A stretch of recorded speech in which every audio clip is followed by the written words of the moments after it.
तो वहां पर हमारी फ्लाइट 3 घंटा डिले हो गई, आगे की फ्लाइट मंगोलिया के लिए।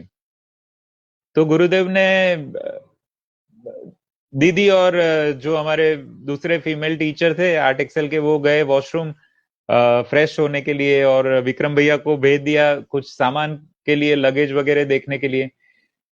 तो मैं और गुरुजी बचे, तो गुरुजी का ब्लैक बैग मेरे हाथ में था।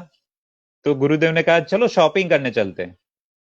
तो हम दोनों शॉपिंग करने गए। तो शॉपिंग करने के लिए एक शॉप में गए, तो गुरुदेव ने वहां से एक बॉक्स लिया कार्विंग वाला, और वो सुदर्शन क्रिया टेप रख सकते हैं ऐसा बॉक्स था वो। तो वो बॉक्स लिया, और वो बॉक्स के ऊपर जो प्राइस लिखी थी वो मैंने देखी, इट वॉज $100। लेकिन गुरुजी ने मुझे बोला वो ब्लैक बैग में से पैसा दे दो।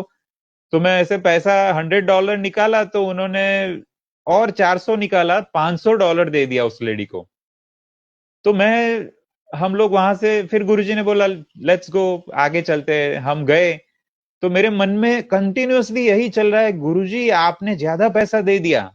$100 का था वो, आपने 500 दे दिया, लेकिन कैसे बोलूं उनको।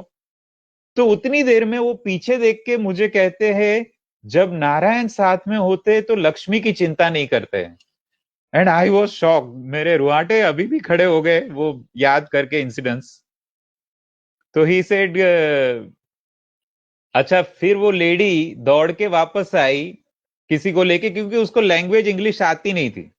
और वापस आके वो साथ में जो आदमी था वो इंग्लिश में बोल रहा था, sir you have paid more money, so she is here to give you back the return exchange. तो गुरुजी ने कहा no no no, keep it keep it. तो वो लेडी थी, वो रोने लग गई। और फिर उसने उस आदमी को कहा, और उस आदमी ने गुरुदेव से कहा कि शी रियली नीड्स मनी, क्योंकि इसका हस्बैंड हॉस्पिटलाइज है और इसको पैसों की जरूरत है।